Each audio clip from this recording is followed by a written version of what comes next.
So today we will talk about the basic history of dance. अगर हम Indian dance history की बात करें तो हिंदू मैथोलॉजी के अनुसार dance have been invented by God.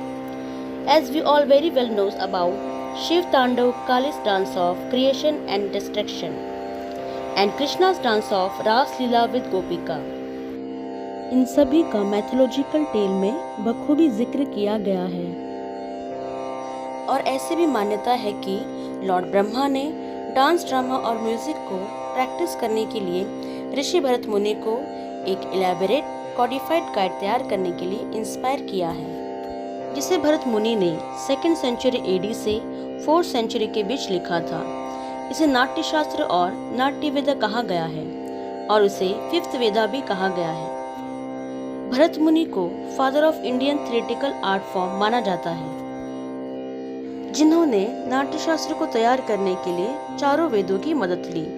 उन्होंने ऋग्वेद से पाठ्य यानी कि वर्ड, यजुर्वेद से अभिनय यानी कि जेस्चर, सामवेद से गीत यानी कि म्यूजिक और अथर्ववेद से भाव यानी कि इमोशन, इन सब को लेकर नाट्यवेद को तैयार किया. Natyashastra is a body of knowledge for practicing dance, drama and music. Indian classical dance form like Bharatanatyam, Kathak, so many others. ये सब नाट्य शास्त्र की ही मॉडर्न इंटरप्रिटेशन पर ही बेस्ड है.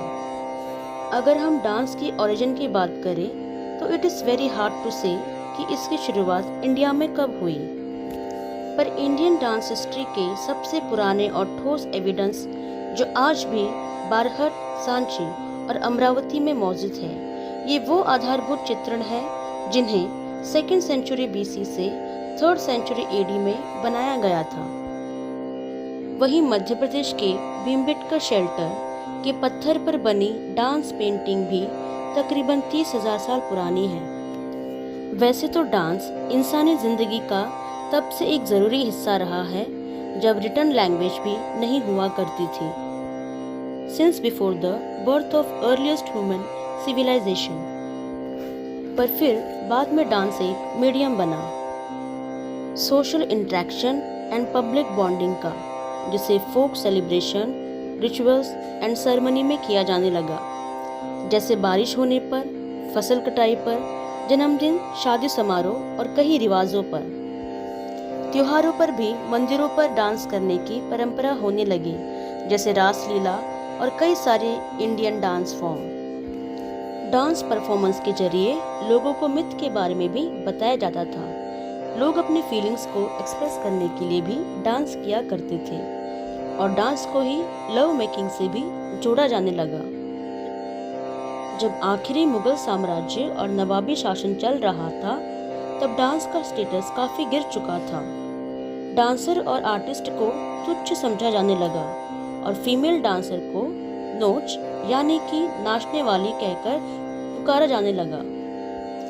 डांस को इमोरल ट्रैफिकिंग एंड प्रोस्टिट्यूशन से भी जोड़ा जाने लगा. तब से टेम्पल डांसेस पे भी पाबंदी लगा दी.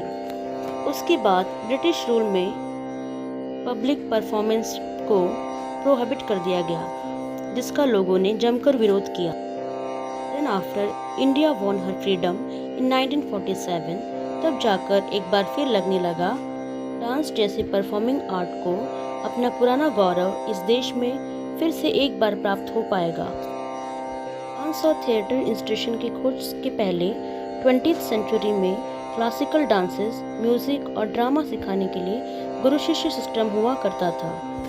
तब गुरु हर रोज़ अपने शिष्य को उसकी एबिलिटी और स्पिरिचुअल डेवलपमेंट के अकॉर्डिंग उसे आर्ट के सीक्रेट सिखाया करते थे. जब भारत के कई हिस्सों में डांस परफॉर्म का लेवल गिरने लगा तब रुक्मिणी देवी, जो कि उन दिनों की नामी ग्रामी भरतनाट्यम डांसर, कोरियोग्राफर और सोशल एक्टिविस्ट हुआ करती थी, और रविन्द्रनाथ टैगोर जैसे रिवाइवलिस्ट ने इस ट्रेडिशनल परफॉर्मिंग आर्ट को बेहतर करने की शुरुआत की. उन्होंने ओल्ड गुरु और उनके परिवार को ढूंढा और उनमें से प्रसिद्ध गुरुओं को अपने मॉडर्न इंस्टीट्यूट पर इनवाइट किया, जिससे वो न्यू जनरेशन को ये अमेजिंग परफॉर्मिंग आर्ट सिखा सके.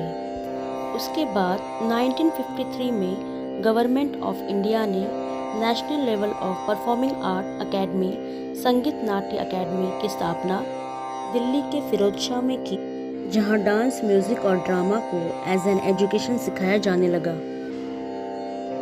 तो स्टूडेंट्स, हिस्ट्री ऑफ डांस में देखा कि इंडिया में डांस किस प्रकार प्रारंभ हुआ।